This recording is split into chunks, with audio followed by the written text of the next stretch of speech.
बिस्मिल्लाहिर्रहमानिर्रहीम। The topic of today's discussion is lymphomas. Lymphomas आपके group of cancers होते हैं जो कि लिम्फोसाइट्स को अफेक्ट करेंगे inside the lymphatic system. Lymphatic system के अंदर लिम्फोसाइट्स को जो ग्रुप ऑफ कैंसर्स अफेक्ट करते हैं, जो ग्रुप ऑफ कैंसर्स आपके लिम्फोसाइट का होता है जो लिम्फोसाइट्स को अफेक्ट करता है लिम्फेटिक सिस्टम के अंदर, उसको हम लिम्फोमास कहते हैं।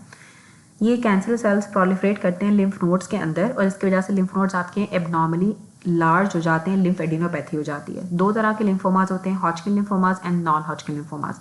जो हॉजकिन लिम्फोमा होता है वो एक स्पेसिफिक डिजीज होती है और नॉन हॉजकिन लिम्फोमास के अंदर बाकी सारे आपके लिम्फोमास आते हैं।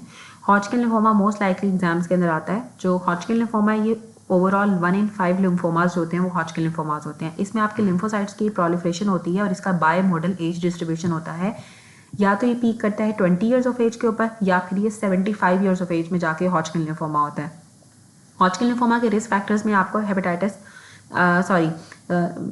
HIV की इन्फेक्शन हो सकती है, ह्यूमन इम्यूनोडेफिशिएंसी वायरस की इन्फेक्शन हो सकती है, या फिर आपको एब्स्टेन बार वायरस की वजह से या ऑटोइम्यून कंडीशन जैसे कि रूमेटॉइड आर्थराइटिस वाले पेशेंट्स या फिर सार्कोइडोसिस वाले पेशेंट्स को हॉजकिन लिम्फोमा डेवलप हो जाता है, या अगर आपकी फैमिली हिस्ट्री होगी। लिम्फेडिनोपैथी की प्रेजेंटिंग सिम्टम होगा, आपके एनलार्ज लिम्फ नोड्स होंगे और नोड्स जो है ना आपको ज़्यादातर आपको नेक के अंदर, एक्सिला के अंदर या फिर इंग्वाइनल रीजन या आर्म पिट के अंदर आपको एनलार्ज लिम्फ नोड्स मिलेंगे जो कि नॉन टेंडर होते हैं और आपको रबरी फील आती है। नॉन टेंडर होंगे, रबरी फील आएगी आपके नेक में, एक्सिला में या इंग्वाइनल रीजन या आर्म पिट के अंदर एनलार्ज लिम्फ नोड्स मिलते हैं और लिम्फेडिनोपैथी ही इसका प्रेजेंटिंग सिम्टम होती है। कुछ पेशेंट्स होते हैं जिनको पेन होता है लिम्फ नोड्स के अंदर जब वो अल्कोहल पीते हैं।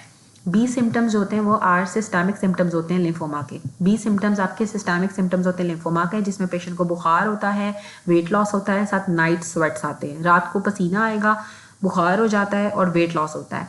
अदर सिम्टम्स में जो उसको फटीग होती है, इचिंग होती है, लिम्फोमास के अंदर इचिंग होती है, फटीग होती है, खांसी रहती है, शॉर्टनेस ऑफ ब्रेथ होती है, पेट में दर्द होता है और रिकरेंट इन्फेक्शंस होती हैं।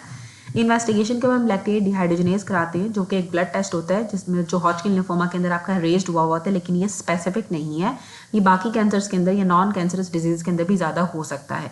जो लिम्फ नोड बायोप्सी होती है वो डायग्नोस्टिक होती है।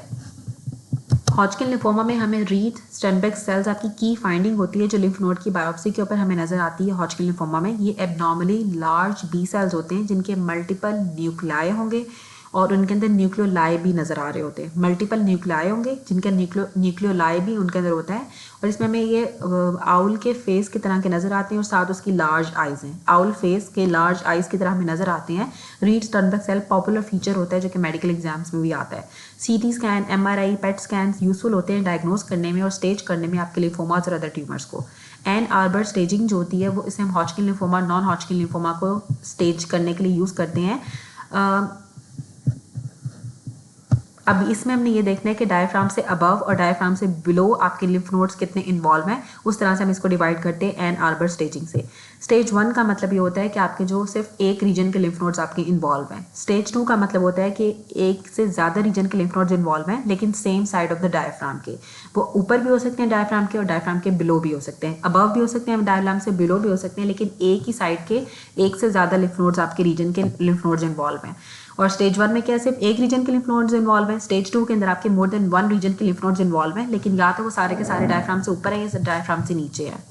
स्टेज 3 के अंदर लिम्फ नोड्स आपके डायफ्राम से अबव एंड बिलो दोनों इन्वॉल्व हो जाते हैं। स्टेज 4 के अंदर वाइड स्प्रेड इन्वॉल्वमेंट होती है जो कि आपकी नॉन लिम्फेटिक ऑर्गन्स जैसे कि लंग्स और लिवर को भी इन्वॉल्व कर लेती है। स्टेज 4 में वाइड स्प्रेड होता है जिसमें आपके डिफरेंट ऑर्गन्स भी इन्वॉल्व हो जाते हैं जैसे कि लंग और लीवर भी इन्वॉल्व हो जाएगा। स्टेज 3 के अंदर आपके लिम्फ नोड्स आपके डायफ्राम से अबव एंड बिलो दोनों इन्वॉल्व हो जाते हैं। हॉजकिन लिम्फोमा की मैनेजमेंट में हम की ट्रीटमेंट्स आपकी कीमोथेरेपी और रेडियोथेरेपी होती है। जो एम है ट्रीटमेंट का, आपने इन कंडीशन को क्योर करना है, यूजुअली सक्सेसफुल होते हैं और रिस्क ऑफ रिलैप्स रहता है और जो अदर हिमाटोलॉजिकल कैंसर का और साइड इफेक्ट्स ऑफ मेडिकेशन का भी। कीमोथेरेपी की वजह से ल्यूकीमिया का रिस्क होता है, इनफर्टिलिटी का रिस्क होता है और रेडियोथेरेपी की वजह से आपको कैंसर का रिस्क होता है क्योंकि आपके टिश्यूज़ को डैमेज करती है और हाइपोथायरॉयडिज्म भी करती है। रेडियोथेरेपी क्योंकि जब आप नेक पे रेडियोथेरेपी करोगे तो आपके टिश्यूज़ को डैमेज करेगी, आपके थायराइड ग्लैंड को डैमेज कर सकती है, आपको हाइपोथायरॉयडिज्म हो सकता है और कैंसर भी डेवलप हो सकता है रेडियोथेरेपी वाले पेशेंट्स के अंदर। और जो कीमोथेरेपी होती है उसकी वजह से आपको ल्यूकीमिया डेवलप हो सकता है या फिर इनफर्टिलिटी डेवलप हो सकती है।